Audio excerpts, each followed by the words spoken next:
Welcome back to the Ignite course. How to run the best discovery session with your counterpart. This one took a bit to master, mainly because I was shit at discovery sessions. But I'm going to take you through what makes a great discovery session when you're doing a co-sell on a joint offer and how to sequence your partner for the best conversion. This has been tried again over 6 strategic partnerships. I would say more than 1,000 co-sell pitches until we got this sequence right.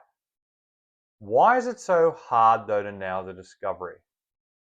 Frankly, excitement, bit of first timers, and last but not least, a bit of complexity on who's the expert where.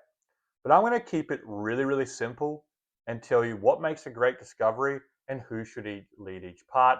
But keep in mind, practice makes perfect for this one. You're just going to have to keep running discovery sessions until you find your groove.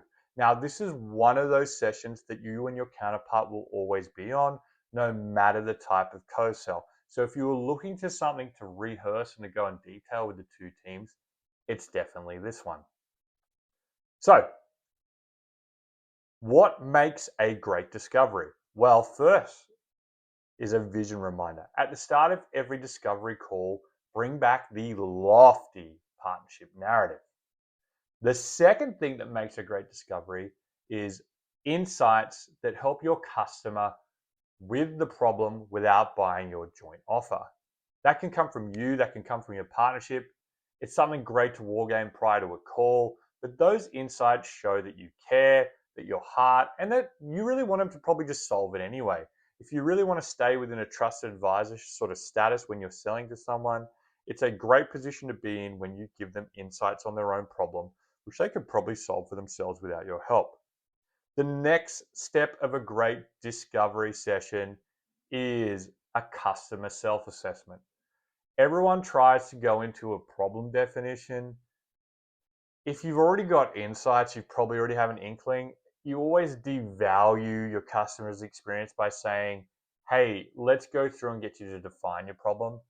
What I like to do is bring up a customer maturity assessment of the entire problem and ask them where they feel like they're on the life cycle. Now, if you get really good, you can make it a self-assessment and it'll show them where they are without sort of presupposing it. This is gold. If you want to learn how to do this, you can book some time with me, but I actually have a whole course coming on how to do customer self-assessments. For big deals, they're fundamentally game-changing for a discovery to business case conversion. It accelerates it fucking drastically.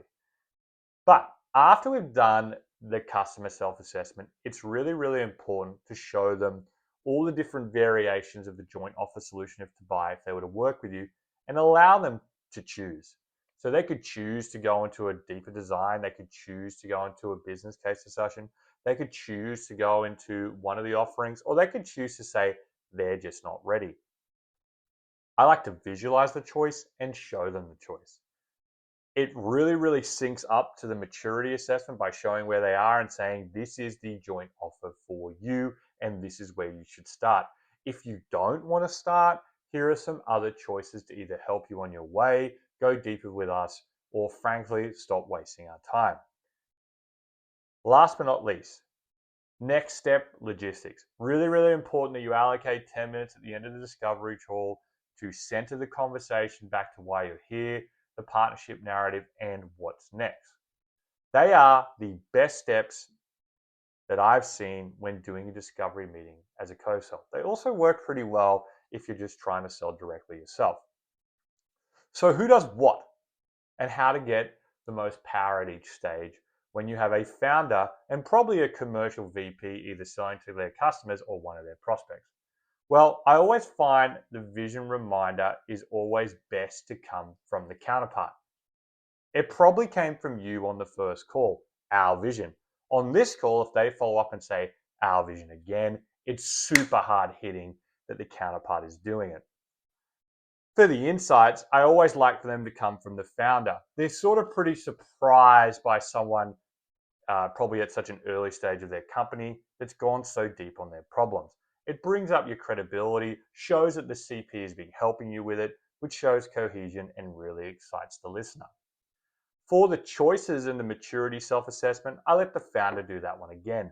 So that meaty middle is definitely founder territory. It allows you to ask questions that you're not allowed to ask. The self-assessment can feel safe because you're not, their trusted partner, which could be your counterpart. And you can bend and break some rules and ask some tougher things than your counterpart can. So you've got the self-assessment.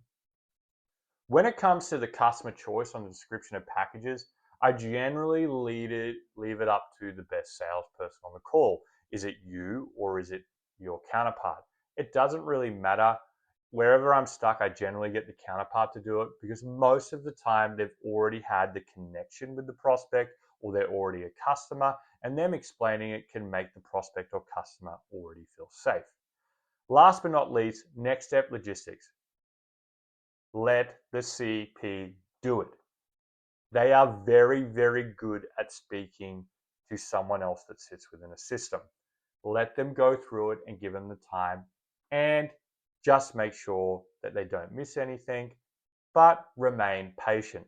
This is where a lot of founders in a co-sell blow this up. Why? You aren't in a system. Both your counterpart and the prospect probably are. Let them have it. Let them talk in their own lingo. Let them walk through the steps and finding the executive sponsor. So that's how I run a great discovery, and that's how I allocate the roles through the discovery when I'm co-selling with a partner. Now, what the fuck happens if we get to the end of the discovery and they're not ready to buy? Well, you need something that makes your partnership come alive without a prospect or client buying. And that's what we call a social object. In our next video, we'll be tackling the social object. So check it out. It's pretty exciting. It's a little bold, but I think you'll get it.